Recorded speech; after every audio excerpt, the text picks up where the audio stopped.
My cell phone slipped right out of my hand and hit the floor with a thud. The screen still glowed, showing the picture.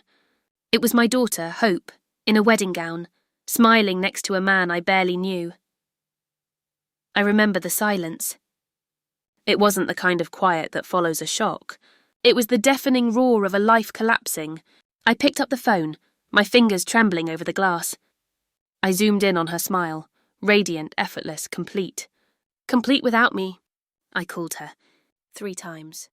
The 4th time, she finally answered, her voice tight, a nervous energy I recognized from her childhood whenever she was caught doing something wrong. Hope. Did you get married? Yeah, Mama, yesterday. The word yesterday was a hammer blow. Not last month. Not last week. Yesterday. The sun had set and risen on my world, and she had started a whole new life without telling the woman who gave her everything. Why didn't you tell me? Why wasn't I invited? It was just a small thing, Mama. Only family. A quick courthouse thing. Only family. That word hammered in my head. I stared at the photo on the screen. There was Hope. There was Devon. And there, standing proudly beside them, were Franklin and Eleanor Hayes, Devon's wealthy, refined parents. The only witnesses I was not family. I was the inconvenient truth, the detail outside the frame. I was the secret. I saw the pictures, Hope, the ones on Facebook. They look lovely. You look happy. My voice was flat, devoid of the joy a mother should feel. Mama, I was going to call you today. We were planning to come by later. Please don't be mad. Don't be mad. She wasn't asking me not to be hurt. She was asking me not to inconvenience her with my pain. I'm not mad, Hope, I whispered. I'm heartbroken. You didn't just exclude me from your wedding. You excluded me from your life. And you told me by letting a social media algorithm do the work for you. I hung up before I could hear her rehearsed excuses.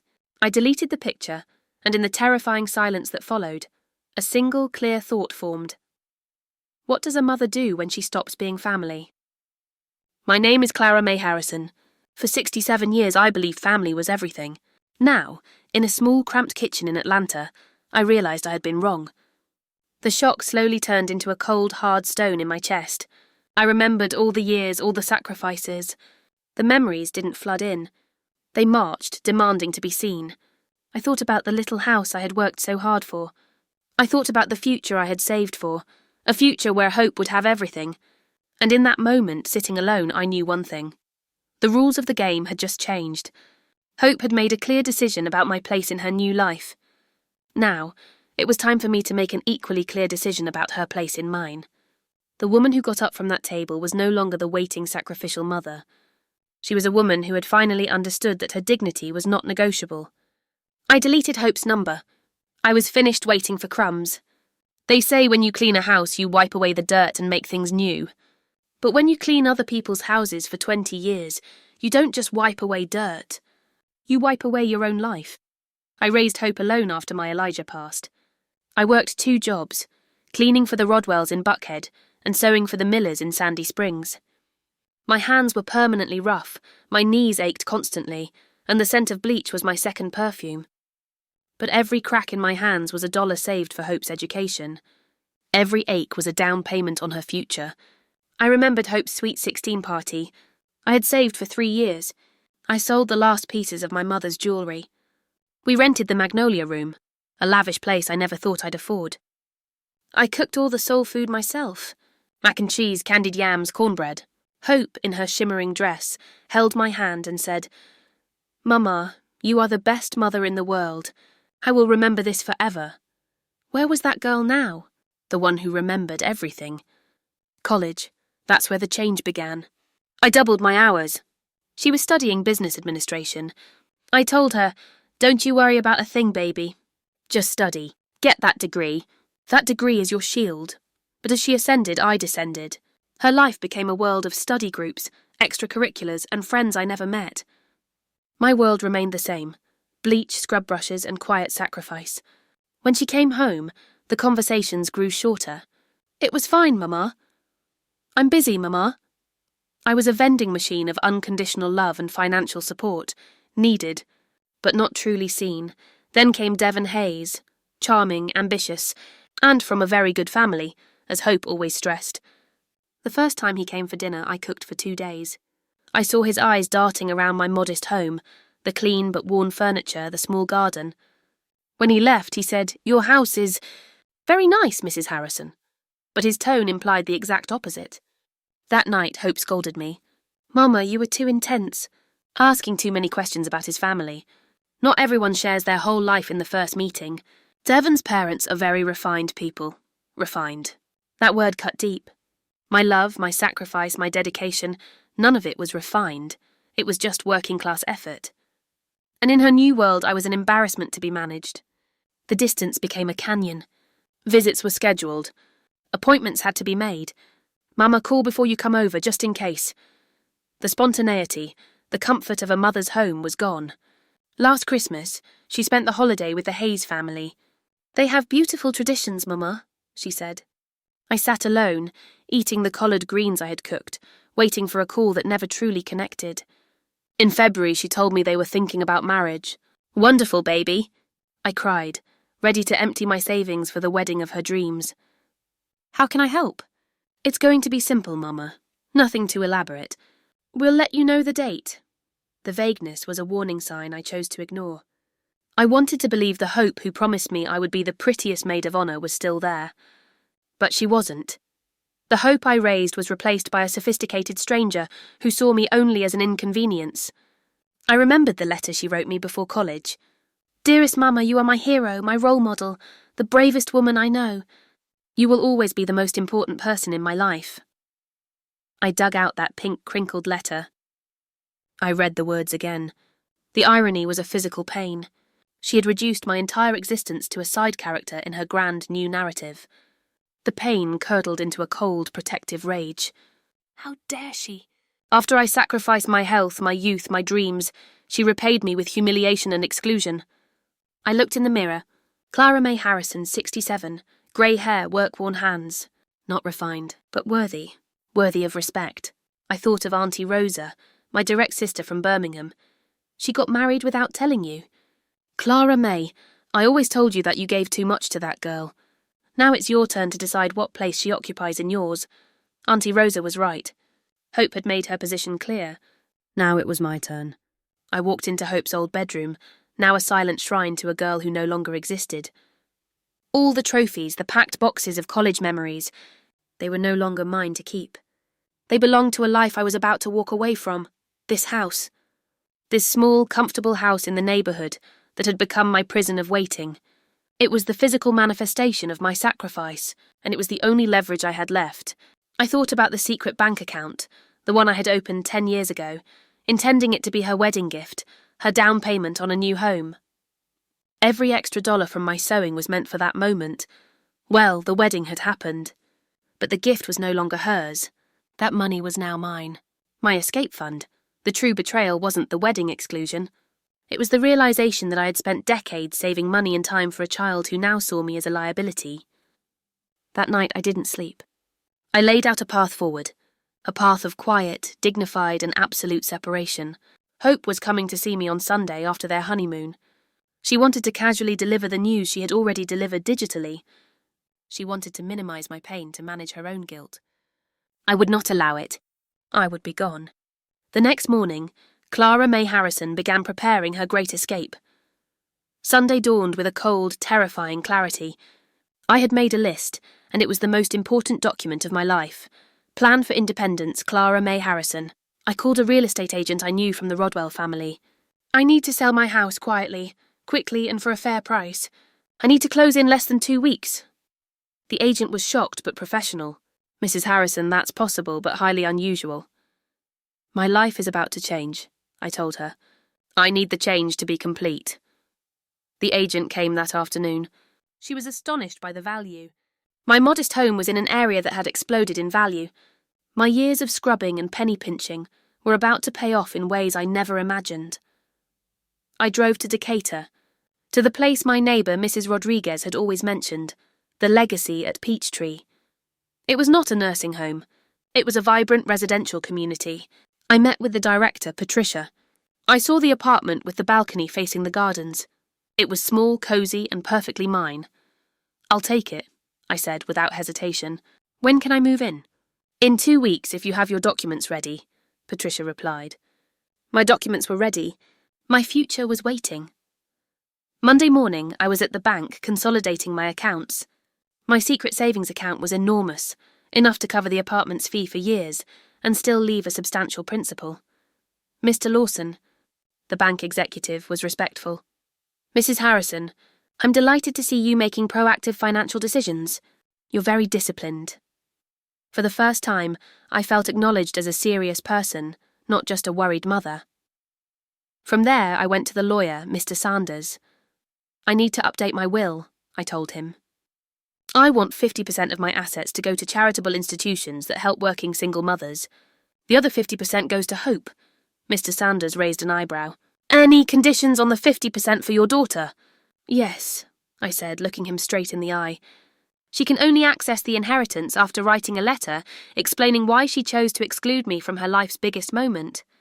No apology is needed, just honesty about her reasons. That letter must be delivered to you as a witness. That's a thoughtful condition, Mrs. Harrison. It forces reflection without demanding reconciliation. Exactly. I'm not looking for revenge, Mr. Sanders. I'm looking for her to understand that actions have consequences. Within 10 days, the house was sold. The closing was quiet and discreet. I packed only the essentials, photos, a few sentimental items, and clothes. Everything else was either sold or donated. Hope's boxes were moved to a storage unit near her new apartment. Hope called twice that week. I was polite, distant. Everything is perfect, baby, I said, masking my flurry of activity. I'm just organising some things at the house, you know how it is. Do you need help, Mama? She asked. The question no longer thrilled me. It was an afterthought. No, thank you, baby. Everything is under control. The movers arrived on Saturday morning. By 11 a.m. the house was empty. I sat in the silent living room, taking in the space where I had lived, sacrificed, and waited for so long. I walked out the door and locked it. I dropped the keys in the agent's mailbox. As the moving truck pulled away, my phone rang. It was Hope. Mama, Devon and I want to invite you to dinner tomorrow, Sunday. We're going to try out the new dining room at the apartment. It was the invitation I had waited for months. But it was too late. Oh, baby, that's a shame, I replied, my voice serene. I already have plans for tomorrow. Plans? With who? Her voice was laced with surprise. I was not supposed to have plans that superseded her. With some new friends. We're going on a day trip to Lake Lanier. Maybe another time when I have more time? The silence on the other end was priceless. For the first time in her life, Hope had to adjust to my schedule. I hung up, smiling with deep satisfaction.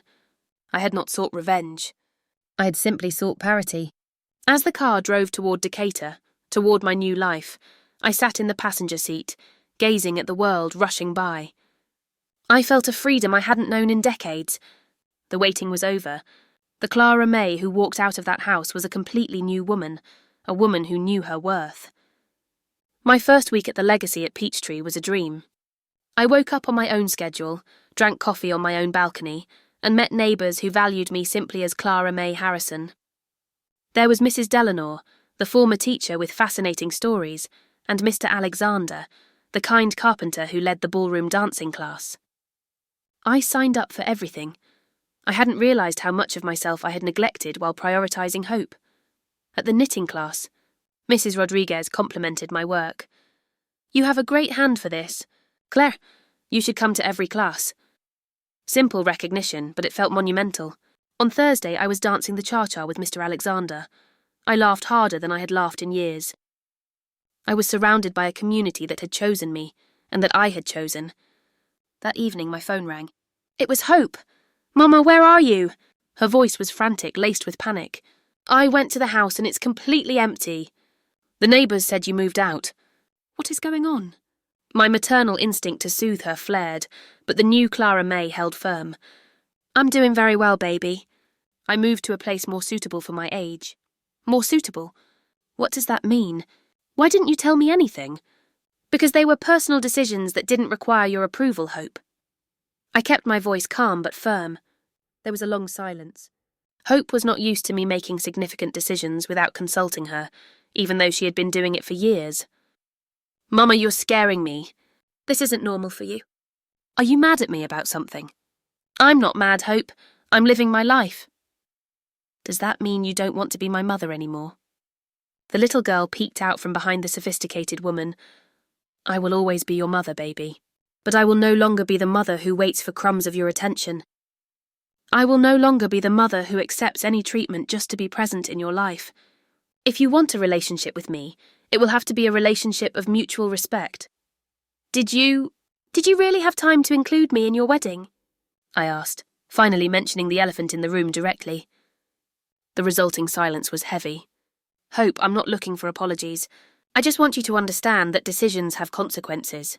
The consequence is that I finally understood that I'm not a priority in your life, and I've decided that you won't be a priority in mine either. A week later, Hope and Devon showed up unannounced at the Legacy at Peachtree. They found me in the visitors' lounge. Hope looked drawn. Devon looked deeply uncomfortable. We came to make sure you're comfortable, Mama. Hope's voice was soft. As you can see, I'm very comfortable. This place is perfect for me. It must be expensive, though, Devon interjected, the true concern emerging. Fortunately, I can pay for it without problems, I replied calmly. It turns out I worked and saved more than you knew. Mama, we don't want you to run out of money living in a place like this, Hope said, her voice worried. I won't run out of money, Hope. I worked for years saving my money for you, for your emergencies, for your wedding, for your future. Now that it's clear you don't need my help, I can use my money for my own happiness. Their faces registered the shock. They realised they couldn't have both, complete independence from me and full access to my resources. What can we do to fix this? Devon finally asked. There's nothing to fix, I said. I'm not broken. I'm simply living the life I deserve to live. But can we still be family? Hope asked, tears welling up. We will always be family, but it will be a different kind of family. One where we respect each other, where we include each other in the important things, and where we treat each other as equal adults. They left after vague promises to do better. There was no grand reconciliation, but there was something more valuable: recognition. Hope finally saw that her mother was a person of value, not just a resource to be managed. My new life continued. I was busy, fulfilled, and at peace. I made new friends, took classes, and travelled. Months later, a formal letter arrived from a lawyer. It was from Hope, the required explanation for her inheritance condition. The letter was cold, typed, and emotionless. She stated it was a practical decision, that the Hayeses had insisted on a small ceremony, and she didn't want conflict with her new in-laws. No admission of harm. No understanding of my sacrifice, just a bureaucratic explanation of my exclusion. I put the letter in a wooden box. It confirmed what I already knew. The girl who wrote me the beautiful letter before college was gone. She viewed our bond as a social obligation, not a sacred one, 45. I chose not to respond. Silence was my most powerful form of acknowledgement. Today, 6 months later, I wake up in my cosy apartment. The silence is no longer terrifying. It is peaceful. I tend to the bougainvillea I planted on my balcony, a symbol of the life I am tending to now. I still get calls from unknown numbers, which I know are Hope. I hear her voice on the machine, sometimes crying, always apologising, always promising change. But some exclusions cause pain too deep to be healed just with words. Some rejections are too final to be forgiven with simple remorse. I don't feel rage. I don't feel vengeance. I feel only the peace of someone who made the right decision at the right time. Last night, Mrs. Mercedes asked me, "Don't you miss your daughter?" I miss the daughter I thought I had, I replied honestly. But I don't miss the relationship we actually had, because that relationship was slowly killing me. My love for Hope didn't end. It changed form. It became respect for my own dignity, care for my own happiness, and protection for my own peace. To all the mothers who have spent their lives waiting to be valued, it is never too late to choose your own happiness. It is never too late to set boundaries. You deserve respect, consideration, and to be treated as the valuable person you have always been. The freedom I feel now was not born of punishing Hope, but of freeing myself. It was not born of hatred, but of the self-love that had been dormant for too many years. I don't know what the future holds, but I know it will be a future where my happiness will not depend on the decisions of others. Sometimes the greatest acknowledgement is the silence one chooses to maintain. And in that silence, Clara May Harrison finally found her voice, her strength, and her peace.